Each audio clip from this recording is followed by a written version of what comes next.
कल में आप सभी का स्वागत है। मैं हूं स्वाति राणा। इस शो में हम आपको बताएंगे बाजार में आज का पूरा एक्शन, साथ ही कल के लिए कमाई के ऑप्शंस भी। हमारे साथ आपकी कल की तैयारी कराने के लिए शो में है शामिल जी बिजनेस के मैनेजिंग एडिटर अनिल सिंघवी। साथ ही हमारे साथ एक और खास मेहमान है प्रॉफिट मार्ट सिक्योरिटीज के अविनाश गोरक्षकर। अविनाश जी का करते हैं शो में स्वागत और पूरी रिसर्च टीम से भी करेंगे बातचीत। हमारे साथ है कुशल जो बताएंगे 5 नदियों को जोड़ने के प्लान का ऐलान से किसे होगा फायदा।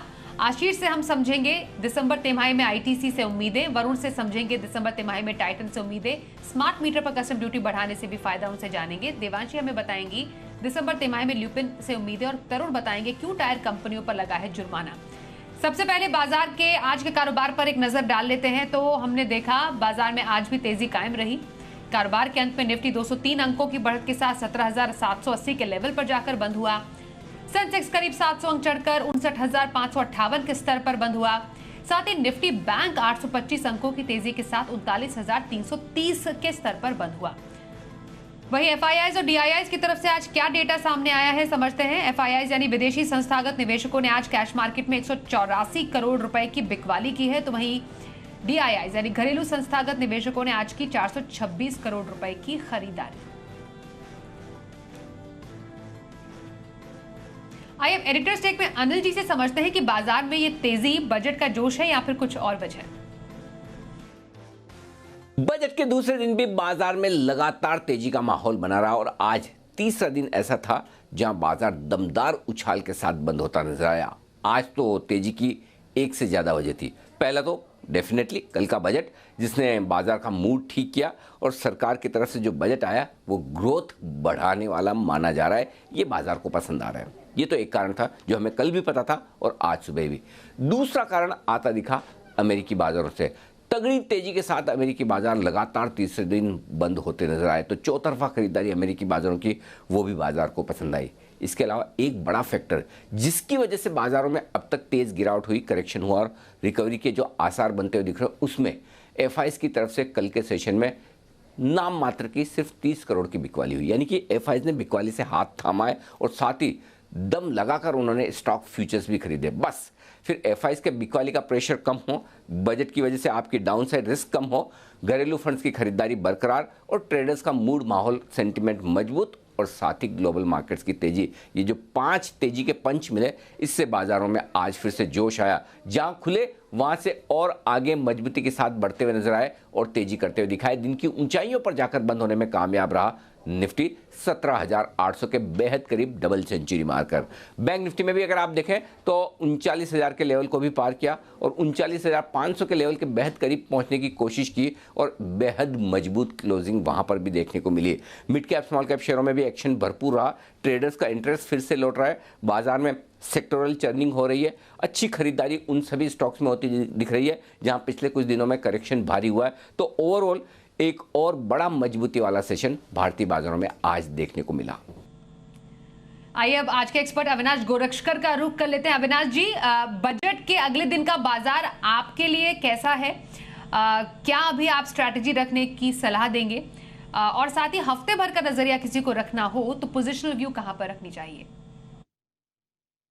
Good evening Swati. मुझे लग रहा है कि बाजार में जो मोमेंटम है वो मेरे ख्याल से इसलिए है क्योंकि बजट्स मेरे ख्याल से बहुत ही अच्छा ग्रोथ ओरिएंटेड बजट आया है और मुझे लग रहा है कि banking, infrastructure, capital goods, real estate और जो बिल्डिंग प्रोडक्ट जैसे सेक्टर्स है उनको काफी बढ़ावा मिलेगा। इनफैक्ट कैपिटल गुड्स का जो मोमेंटम है वो मुझे लग रहा है आने वाले 3-4 क्वार्टर्स के लिए कंफर्टेबली रहना चाहिए और डेफिनेटली मार्केट्स इस बात पे उत्साह भी दिखा रहा है कि कहीं ना कहीं कोई बैड न्यूज़ पर्सनल टैक्सेशन के ऊपर भी नहीं आई। तो ओवरऑल बजट का मूड है, मेरे ख्याल से हो सकता है कि कल के सत्र में थोड़ी-सी मुनाफ़ा वसूली आ सकती है, क्योंकि पिछले 2 दिनों में बहुत भारी तरीके से मार्केट ऊपर गया है।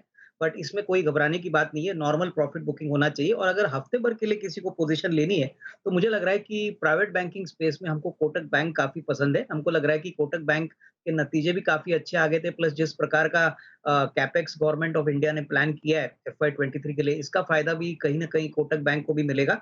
इंक्रीमेंटल क्रेडिट ग्रोथ बढ़ेगी और यहाँ पे हमको लग रहा है कि करीबन 2000 का एक मीडियम टर्म टारगेट प्राइस मिल सकता है, करीबन 8 से 10 दिन के नज़रिए के लिए और यहाँ पे आपको स्टॉप लॉस रखना पड़ेगा करीबन 1915 1942 का करंट प्राइस है। मुझे लग रहा है कि इस स्टॉक में medium term long term prospects तो अच्छे ही हैं, लेकिन 8 से 10 दिनों के लिए किसी के लिए अगर पोजीशन लेनी है, तो मैं समझता हूँ 1990 2000 ये रेंज कंफर्टेबली पॉसिबल है। तो यहाँ पे पोजिशनल पिक ज़रूर लेना चाहिए। कोटक बैंक में हफ्ते भर का नजरिया रखने की सलाह अविनाश गोरक्षकर की। आज की एक बड़ी खबर का रुख कर लेते हैं। टायर कंपनियों से जुड़ी हुई बड़ी खबर है। कंपटीशन कमीशन ऑफ इंडिया यानी सीसीआई ने टायर कंपनियों को जोर का झटका दिया है और इन कंपनियों पर लगा है 1650 करोड़ रुपए का जुर्माना। तरुण शर्मा हमारे सहयोगी हमारे साथ है। तरुण जरा बताएं, सीसीआई ने किन किन कंपनियों पर कितनी पेनल्टी लगाई है और आरोप क्या है? बिल्कुल, कंपटीशन कमीशन ऑफ इंडिया ने कुल मिलाकर 1650 करोड़ का जुर्माना लगाया है और ये देश की 5 बड़ी कंपनियों पर जुर्माना लगाया गया है। ये जुर्माना अपोलो टायर्स को देना होगा 425 करोड़, एमआरएफ को देने होंगे 309 करोड़, सीएट को देने होंगे 252 करोड़ और जेके टायर्स को देने होंगे 309 करोड़ और बिरला को देने होंगे 178 करोड़। ये पेनल्टी स्ट्रक्चर है। सबसे ज़्यादा जो पेनल्टी पे करनी है वो अपोलो टायर्स को पे करनी है। ये काफ़ी पुराना मामला है। 2011 के बाद से ये इन्वेस्टिगेशन चल रहा था। 2015 के अंदर डीजी इन्वेस्टिगेशन, जो सीसीआई का जो इन्वेस्टिगेशन विंग होती है, उन्होंने अपनी रिपोर्ट सबमिट की और पाया कि जब रबर के प्राइसेस बढ़े तब तो इन्होंने प्राइसेस बढ़ाए ही, लेकिन जब रबर के प्राइसेस कम हो गए तब भी इन कंपनियों ने प्राइसेस कम नहीं किए और इनके बीच में एक 60 गांठ डीजी इन्वेस्टिगेशन को मिली थी। कई सारे मेल्स का एक्सचेंज मिला इन कंपनियों के ऑफिशियल्स के बीच में, तो ये माना गया कि एक कार्टेलाइजेशन यहाँ पर देखने को मिल रहा है। उसके बाद इन कंपनियों ने इस ऑर्डर को, जो डीजी इन्वेस्टिगेशन था, इसकी रिपोर्ट को चेन्नई हाई कोर्ट में चैलेंज कर दिया था, लेकिन पिछले महीने चेन्नई हाई कोर्ट ने डीजी इन्वेस्टिगेशन की जो रिपोर्ट थी, जो पूरी रिपोर्ट थी जो आज इन्होंने पब्लिक करी है, वो ऑर्डर को जब बंद लिफाफे में पैक दिया चेन्नई हाई कोर्ट को, तो चेन्नई हाई कोर्ट ने कहा कि आप इस ऑर्डर को पब्लिक कर सकते हैं। तो अब सीसीआई ने 1650 करोड़ का जुर्माना लगाया है इन 5 बड़ी कंपनियों पे और ये कंपनियों पे जो आरोप है वो ये है कि इन्होंने प्राइस कार्टेलाइजेशन किया है। बहुत शुक्रिया टायर कंपनियों से जुड़ी हुई बड़ी खबर के मायने हमें बताने के लिए तरुण आपका। वहीं कुछ आने वाले नतीजों पर कर लेते हैं चर्चा। कल आईटीसी के नतीजे आने वाले हैं। दिसंबर तिमाही में कैसा रह सकता है प्रदर्शन? हमारे साथ आशीष हमारे सहयोगी है, आशीष से समझते हैं। आशीष, आईटीसी के नतीजों का अनुमान क्या कह रहा है? देखिए, नतीजे अच्छे आते हुए नजर आएंगे। हर सेगमेंट में अगर आप देखें तो सिगरेट कारोबार हो, एफएमसीजी, होटल्स, पेपर, सब में अगर आप देखें तो काफ़ी बढ़िया ग्रोथ देखने को मिलेगी। सिगरेट वॉल्यूम्स अगर आप देखें तो अनुमान बाजार लगाकर चल रहा है कि करीब 8 से लेकर 9% की देखने को मिलेंगी और एफएमसीजी बिजनेस में भी अगर आप देखें तो करीब 10 से लेकर 12% की ग्रोथ का जो है वो अनुमान लगाया जा रहा है। टोटल अगर आप देखें तो रेवेन्यूज़ में करीब 10% की जो एस्टिमेट्स हैं वो लगाकर चल रहा है बाजार। कामकाजी तौर पर भी अगर आप देखें तो तिमाही बढ़िया रही है। हालांकि अगर जो एफएमसीजी बिजनेस है वहाँ पर थोड़ी सी लागत खर्च बढ़े, इसका एक असर देखने को मिलेगा, लेकिन इसके बाद भी कामकाजी मुनाफा करीब 11% बढ़ता हुआ नजर आएगा। और मार्जिन्स अगर आप देखें तो पिछले साल करीब 36% के मार्जिन्स थे, इस बार ओवरऑल करीब 37% का जो है बाजार एस्टिमेट लगाकर चल रहा है। और मुनाफे में भी अगर आप देखें तो करीब 8% की जो ग्रोथ है वो आपको नजर आएगी। यानी आय, मुनाफा, मार्जिन और ग्रोथ दोनों के लिहाज से, हर लिहाज से आप देखें तो नतीजे जो है काफ़ी बढ़िया आएंगे। कल टाइटन के भी नतीजे आने वाले हैं, तो दिसंबर तिमाही में टाइटन का प्रदर्शन कैसा रह सकता है? वरुण, जरा बताइए आप, टाइटन के नतीजों का अनुमान क्या कह रहा है? देखिए, टाइटन के नतीजे अच्छे रहेंगे। इनफैक्ट इस कंपनी का मैनेजमेंट जो है, उन्होंने पहले अपना जो क्वार्टरली अपडेट दिया था उसमें कहा था कि ग्रोथ जो है वो काफ़ी बेहतर रही थी। ज्वेलरी सेगमेंट में करीब 37% के आसपास की, वॉचेस एंड वेयरेबल्स में 28%, आईवेयर में करीब 27% के आसपास की ग्रोथ के बारे में कंपनी ने बताया था। और हो भी क्यों ना, पिछले क्वार्टर में अगर आप देखेंगे तो इस कंपनी के ज़्यादा से ज़्यादा स्टोर्स जो थे वो खुले थे, क्योंकि कहीं लॉकडाउन्स नहीं थे ज़्यादा, तो इसका एक फ़ायदा कंपनी को मिला। इसके अलावा याद रखिएगा कि पिछले क्वार्टर में त्यौहार भी थे, तो त्योहारी सीज़न का एक बड़ा फ़ायदा जो इस कंपनी के ओवरऑल सेल्स में मिलेगा। और शादियों का सीज़न भी था और जम के खरीदारी हुई है और इसका फ़ायदा भी इस कंपनी को मिलेगा। इसके चलते कंपनी की जो ओवरऑल ग्रोथ है वो काफ़ी बेहतर रहेगी। हमारा मानना है रेवेन्यूज़ करीब 23.5% के आसपास बढ़ेंगे, 9,000 करोड़ के आसपास से आ सकते हैं। एबिटा में 34.5% के आसपास की बढ़ोतरी होगी और मार्जिन्स में बढ़ोतरी होने वाली है 1% के आसपास की, 11.3% से बढ़ के करीब 12.3% के आसपास आएंगे। मुनाफे में करीब 81% के आसपास की बढ़ोतरी होगी, 419 करोड़ से बढ़ के ये 760 करोड़ के आसपास आ सकते हैं। यानी कि मैनेजमेंट ने जो कहा था कि की बेहतर ग्रोथ होगी, उसके बेसिस पे रिजल्ट का अनुमान लगाया गया है। और इसके चलते आपने देखा जो ग्रोथ नंबर्स हमने पैक किए और साथ साथ मार्जिन जो है उसमें भी अच्छी खासी बढ़ोतरी होने वाली है। वहीं कल फार्मा कंपनी ल्यूपिन के भी तिमाही नतीजे सामने आएंगे। दिसंबर तिमाही का प्रदर्शन ल्यूपिन का कैसा रह सकता है? देवांशी हमारे साथ है। देवांशी, ल्यूपिन से क्या उम्मीद है? जी बिल्कुल, आप देखिए ल्यूपिन से इस तिमाही में थोड़े से अच्छे नतीजों का अनुमान किया जा रहा है। आय में करीब 4 से 5% तक की बढ़त देखने मिल सकती है। मार्जिन दूसरी तरफ थोड़े से कम होते हुए दिखेंगे और मुनाफे में भी करीब 25 से 30% तक की जो डाउनफॉल है वो देखने मिल सकता है। लेकिन पिछले साल एक एडजस्टमेंट था, वन टाइम लिटिगेशन के चलते उनका जो बेस है वो हाई हो चुका था और इसी के चलते इस बार आपको मुनाफा और साथ ही कामकाजी मुनाफा और मार्जिन में गिरावट देखने मिलेगी। सबसे पहले अगर यूएस मार्केट्स की बात करें तो जो वॉल्यूम्स हैं कई सारे प्रोडक्ट्स के वो तो बढ़ते हुए दिखे हैं, लेकिन प्राइसिंग प्रेशर था और इसी के चलते हम देखेंगे कि यूएस मार्केट में भी बहुत शानदार ग्रोथ होती हुई नहीं दिखी है। फ्लैट ग्रोथ या फिर थोड़ा सा 1 से 2% तक का डाउनफॉल देखने मिल सकता है। दूसरी तरफ अगर भारतीय कारोबार की बात करें तो अच्छी ग्रोथ देखने मिली है, स्टडी बिजनेस है और इसके चलते हम देखेंगे कि आय को सहारा मिलता हुआ दिखा है। कामकाजी खर्च थोड़े से बढ़ते हुए जरूर दिखे हैं, लेकिन मार्जिन आप देखें इस बार करीब 15 से 15.5% रह सकते हैं। पिछली साल जो बेस था वो थोड़ा सा ऊंचा था वन टाइम लिटिगेशन के चलते, इसी साल आपको थोड़ा सा डाउनफॉल देखने मिल सकता है। मुनाफे की अगर बात करें तो करीब 310 करोड़ के आसपास रह सकता है और जो आय है वो इस साल 4180 करोड़ के आसपास रहने का अनुमान लगाया जा रहा है। तो अगर आप एडजस्टेड मुनाफा देखें तो इस बार थोड़ी सी अच्छी ग्रोथ आपको देखने मिलेगी। जो गोवा को क्लियरेंस मिलता हुआ दिखा है, उसके बाद यूएस एफडीए से क्या अपडेट्स आते हुए दिख रहे हैं, कब तक जो दूसरे प्लान है वहाँ से एक्सपोर्ट शुरू होते हुए दिखेंगे, नए प्रोडक्ट लॉन्चेस क्या है, इन सब पर जो कमेंट्री है वो काफ़ी अहम रहेगी, लेकिन नतीजे अच्छे आएंगे। और बजट में स्मार्ट मीटर पर कस्टम ड्यूटी 15% से बढ़ाकर 25% कर दी गई है। ऐसे में जिनिस पावर में आज दिखी जोरदार तेजी। एक्सक्लूसिव रिसर्च के साथ हमारे सहयोगी वरुण दुबे हमारे साथ है, बताइए। देखिए, बजट में एक ऐलान हुआ है और वो ऐलान हुआ है basic custom duty on smart meters. दरअसल स्मार्ट मीटर्स पे जो बेसिक कस्टम ड्यूटी है उसको 15% से बढ़ा के 25% के आसपास कर दी, यानी कि 10% के आसपास की बढ़ोतरी जो है स्मार्ट मीटर्स के बेसिक कस्टम ड्यूटी पे की गई है। देखिए, इसका एक बहुत बड़ा फ़ायदा देश भर में जितनी कंपनियां स्मार्ट मीटर्स बनाती है उनको होगा, लेकिन इसका सबसे बड़ा फ़ायदा जीनस पावर को होगा, क्योंकि इस पूरे मार्केट में कोई मार्केट लीडर है तो जीनस पावर है। स्मार्ट मीटर्स में इस कंपनी का मार्केट शेयर जो है वो करीब 70% के आसपास का है। आपको याद होगा सरकार का लक्ष्य था कि अगले 5 साल में 25 करोड़ के आसपास के स्मार्ट मीटर्स जो है उनको कहीं ना कहीं अप्रूवल मिलेगा, उनको लगाने का यहाँ पे सरकार का लक्ष्य था और उसी के तहत कहीं ना कहीं ये बेसिक कस्टम ड्यूटी जो है उसको बढ़ाया गया है ताकि डोमेस्टिक स्मार्ट मीटर्स को यहाँ पे बढ़ावा दिया जाए। और जीनस पावर जो है वो ऑलरेडी इसमें बड़ा काम कर भी रहा है।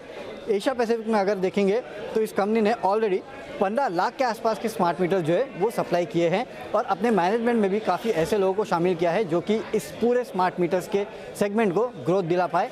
और इसके लिए अगर किसी को सबसे बड़ा फ़ायदा होगा इस बेसिक कस्टम ड्यूटी की बढ़ोतरी का तो जीनस पावर है, क्योंकि ये मार्केट लीडर भी है और बेसिक कस्टम ड्यूटी जो है उसको 15% से बढ़ा के 25% कर दिया है।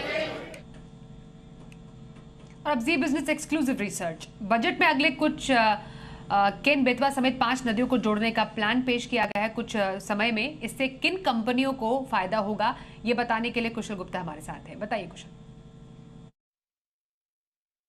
जी, तो बजट में काफ़ी अहम अनाउंसमेंट होती हुई नजर आई और वो था रिवर लिंकिंग प्रोजेक्ट्स को। आप देखिए यहाँ पर 5 रिवर लिंक्स के लिए ड्राफ्ट डिटेल्ड प्रोजेक्ट रिपोर्ट जो है वो फाइनलाइज हो चुकी है, ऐसा बजट में बताया गया था वित्त मंत्री द्वारा। इनफैक्ट अगर आप देखें तो राज्यों के बीच अगर सहमति हो जाती है तो डेफिनेटली सरकार जो है केंद्र सरकार वहाँ पर उनका इम्प्लीमेंटेशन पर बड़ा फोकस आता हुआ नजर आएगा और इस वजह से ड्रेजिंग कॉर्पोरेशन ऑफ इंडिया बड़े फोकस में आ सकता है। आप देखिए ड्रेजिंग का इनका कारोबार है एंड मोर इंपॉर्टेंटली आप देखिए ड्रेजिंग तकनीक में ये कंपनी लीडर है और जबरदस्त एग्जीक्यूशन क्षमता है कंपनी के पास। इनफैक्ट अगर आप देखिए तो रिवर इंटीग्रेशन में 40,000 करोड़ से ज्यादा की अपॉर्चुनिटी है एंड सालाना आधार पर आप देखिए ड्रेजिंग और कैनाल मेंटेनेंस में अगर 10% के मौके भी मिलते हैं ना तो सालाना आधार पर ड्रेजिंग कॉर्पोरेशन के लिए 4,000 करोड़ रुपए के रेवेन्यू आ सकते हैं। अभी अगर आप देखें तो मौजूदा इनका रेवेन्यू करीब 700 से 800 करोड़ रुपए का आता हुआ नजर आता है सालाना आधार पर।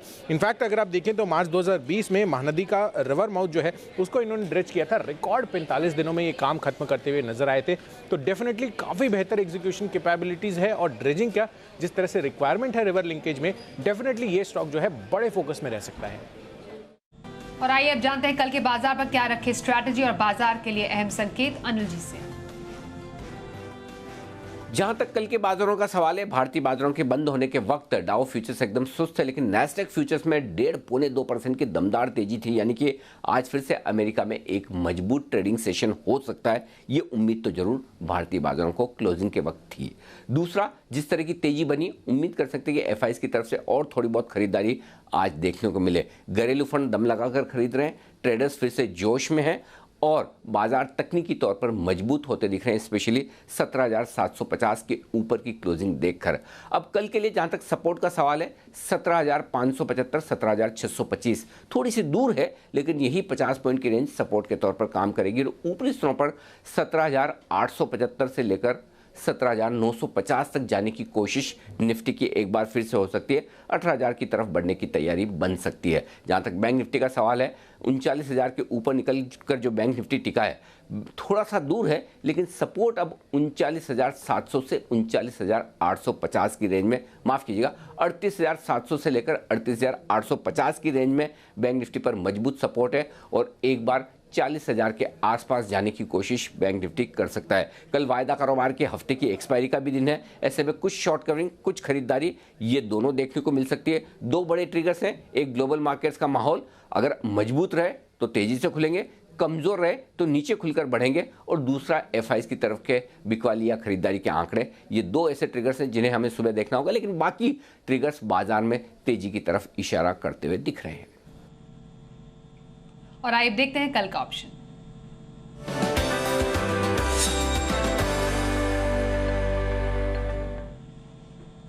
और कल के ऑप्शन स्ट्रैटेजी बताने के लिए हमारे साथ है मोतीलाल ओसवाल के चंदन तापड़िया। चंदन जी, बहुत स्वागत है शो में। कल का ऑप्शन कहां रखा जा सकता है?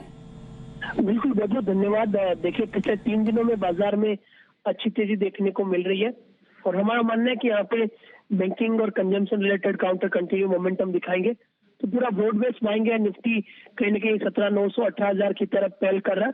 तो दो ट्रेड में पहला ट्रेड रहेगा एयू बैंक में काफी अच्छा मोमेंटम पिछले 2-3 दिनों में देखने को मिला है। कंसोलिडेशन ब्रेकआउट हो रहा है, यहाँ पे लगभग 1430 1440 तक के अपसाइड बन सकते हैं।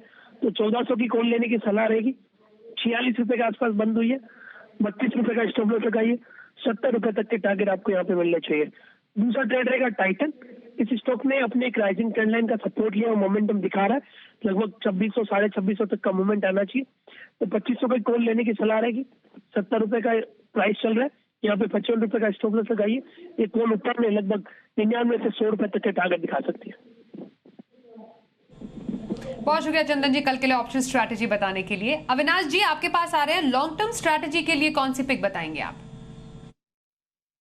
स्वाति, लॉन्ग टर्म के लिए हमको agri player United Phosphorus UPL काफी पसंद है। इनफैक्ट कंपनी ने अपने तीसरे तिमाही के जब नतीजे डिक्लेयर किए, बहुत ही दमदार नंबर्स आ गए हैं। करीबन 25% की टॉप लाइन ग्रोथ और करीबन 38% प्रॉफिट ग्रोथ, करीबन 990 करोड़ तीसरे तिमाही में इन्होंने कमाया। सबसे बड़ी बात, कंपनी के मैनेजमेंट ने कहा है कि चौथी तिमाही भी अच्छी आएगी। Latin America, Europe as well as जो रेस्ट ऑफ एशिया और इंडिया, यहाँ पे जहाँ पे कंपनी काम करती है, यहाँ पे सारे मार्केट्स में प्राइसिंग काफी अच्छी है। सबसे बड़ी बात, एरिस्टा जो ग्लोबल कंपनी थी लेने के बाद, ये अभी 48 फैसिलिटीज में करीबन 150 कंट्रीज में ऑपरेट करते हैं। तो ट्रूली एक इंडियन एमएनसी कंपनी है। हमको लग रहा है कि आने वाले साल में आपको करीबन 43 या 46 रुपीज की अर्निंग आएगी और वैल्यूएशन बहुत सस्ते हैं। करीबन 13 या 14 की पी पे ये स्टॉक अभी चल रहा है 1 ईयर फॉरवर्ड।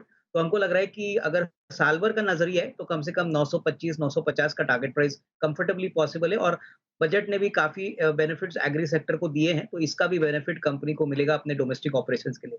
तो यूनाइटेड फॉस्फोरस मेरी तरफ से टारगेट प्राइस 950, टाइम फ्रेम करीबन 12 से 15 पे। यूपीएल लिमिटेड में लॉन्ग टर्म खरीदारी करने की सलाह अविनाश गोरक्षकर की। बहुत धन्यवाद अविनाश जी, हमारे साथ आज के शो में शामिल हुए।